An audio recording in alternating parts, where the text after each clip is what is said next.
Salawat dan salam semoga tercurah kepada junjungan kita Nabi Muhammad sallallahu alaihi wasallam.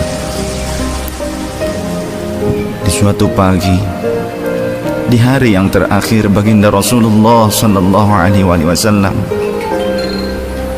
dengan suara terbata-bata beliau memberikan khutbah yang singkat kepada keluarganya. Wahai umatku, kuwariskan dua perkara yang agung kepada kalian, yaitu Al-Quran dan sunnahku, juga Al-Quran dan keturunanku. Barang siapa yang mencintai sunnahku dan keturunanku, maka mereka telah mencintaiku, dan kelak orang-orang yang mencintaiku akan masuk ke dalam surga bersama denganku. Khutbah singkat ini diakhiri dengan Rasulullah sallallahu alaihi wasallam memandang dengan pandangan yang tenang terhadap mata sahabat-sahabatnya. Pada saat itu terlihat Abu Bakar Siddiq membalas pandangan itu dengan mata yang berkaca-kaca. Umar radhiyallahu an menahan nafas tangisnya dengan begitu kuat. Utsman radhiyallahu an menghela nafas sepanjang-panjangnya melihat Rasulullah sallallahu alaihi wasallam. Ali radhiyallahu an pun menundukkan kepala sedalam-dalamnya, isyarat bahwa waktu itu telah datang. Saat perpisahan sudah tiba dengan Rasulullah sallallahu alaihi wasallam. Rasulullah akan meninggalkan kita.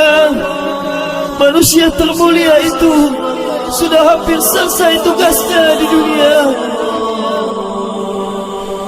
Saat itu matahari kian meninggi, tapi pintu Rasulullah tetap tertutup. Sedangkan di dalamnya Rasulullah SAW sedang berbaring lemah dengan keningnya yang berkeringat dan membasahi pelepah kurma yang menjadi alas tidurnya. Tiba-tiba dari luar pintu terdengar seseorang yang mengucapkan salam. Assalamualaikum, bolehkah saya masuk? Lalu Fatimah membuka pintu seraya berkata, Waalaikumsalam, maafkanlah aku, ayahku sedang demam. Lantas Fatimah membalikkan badan dan menutup pintu. Rasulullah sallallahu alaihi wasallam mendengar jawaban Fatimah.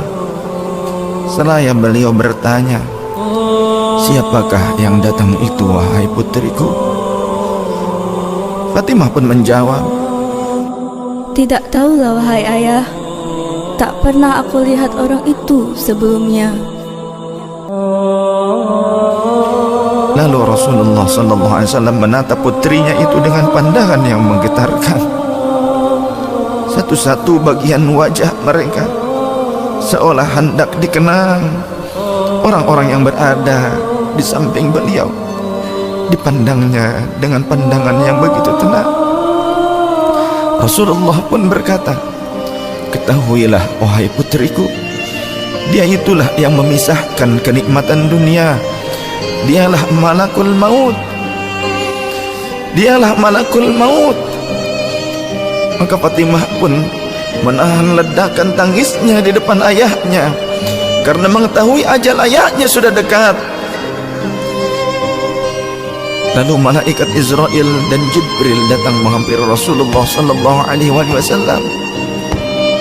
Akan tetapi Jibril tidak mau mendekat kepada Rasul. Jibril hanya menunggu di langit pertama. Lantas Rasulullah bertanya, wahai Jibril, jelaskan apa hakku di hadapan Allah Subhanahu wa ta'ala. Rasul berkata dengan penuh kelemahan. Lantas malaikat Jibril pun berkata, Ya Rasulullah, pintu-pintu langit telah terbuka. Para malaikat telah menanti kedatanganmu. Semua pintu surga telah terbuka lebar menanti kedatanganmu, wahai kekasihku.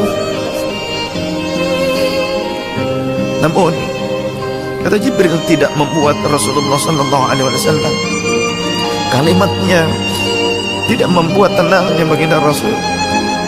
Mata Rasulullah pun masih penuh dengan kecemasan. Kemudian Jibril berkata, apakah engkau tidak senang mendengar kabar ini ya Rasulullah?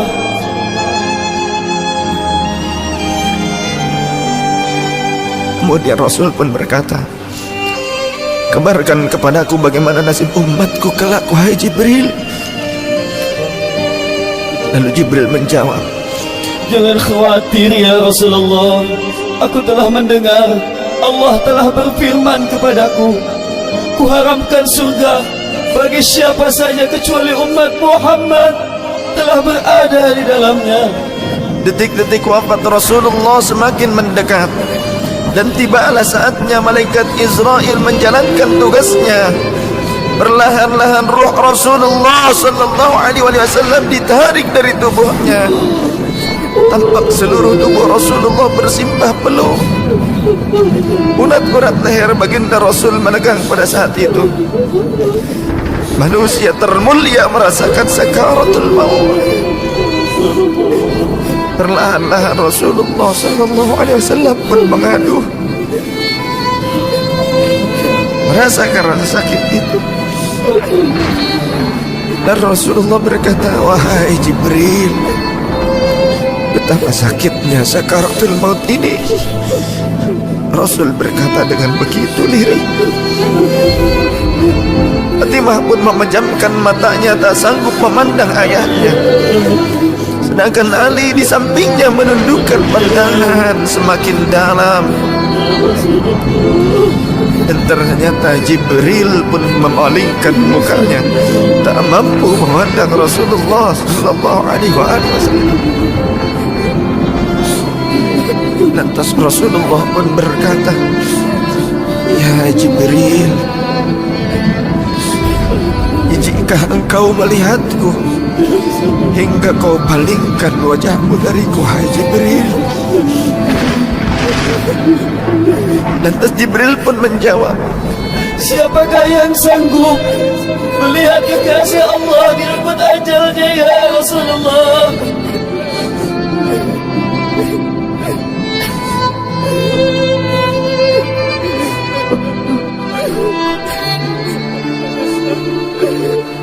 Sesaat kemudian terdengar Rasulullah sallallahu alaihi wasallam memekik karena rasa sakit yang tak tertahankan lagi.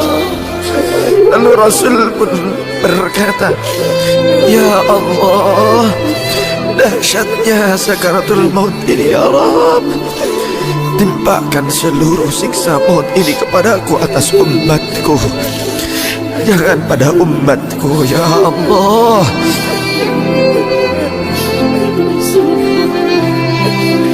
Rasulullah memperjuangkan kita. Badan Rasulullah mulai dingin dan lemah. Kaki dan dadanya sudah tidak bergerak lagi pada saat itu. Menegang seluruh urat-urat beliau. Bibirnya bergetar seakan hendak membisikkan sesuatu. Maka bergegaslah Ali radhiyallahu anhu mendekatkan telinganya ke bibir Rasulullah sallallahu alaihi wasallam. Lalu Rasulullah membisikkan, usikum bis-shalah, usikum bis-shalah, usikum bis-shalah, wa ma malakat aymanukum. Peliharalah sholat. Aku wasiatkan kepada kalian agar kalian menjaga sholat. Jagalah sholat oleh kalian, dan peliharalah orang-orang yang lemah di sekeliling kalian. Rasulullah masih mengingat kita. Di luar rumah saat itu terdengar tangisan dari para sahabat yang bersautan. Sahabat saling berpelukan. Fatimah radhiyallahu anha menutup wajahnya dengan tangannya, dan Ali pun kembali mendekatkan telinganya ke bibir Rasulullah sallallahu alaihi wasallam yang mulai kebiruan. Lantas Rasulullah berkata, ummati, ummati, ummati, kaifali ummati, ummatku, ummatku, umatku, bagaimana keadaan umatku? Dalam lemah Rasulullah masih mengingat kita umatnya. Rasul masih berkata, ummati, ummati, kaifali ummati. Rasul masih mengingat kita umatnya. Dan berakhirlah kehidupan insan yang mulia pada saat itu. Di saat lisannya masih mengingat kita, masih menyebut nama kita umatnya. Rasulullah sallallahu alaihi wasallam telah tutup usia pada saat itu. Mampukah kita meneladani Rasulullah sallallahu alaihi wasallam dan mencintainya? Ia yang mencintai kita hingga akhir hayatnya. Padahal kita adalah umatnya yang tidak pernah beliau temui. Ya Rasulullah, ya Rasulullah, ya Rasulullah.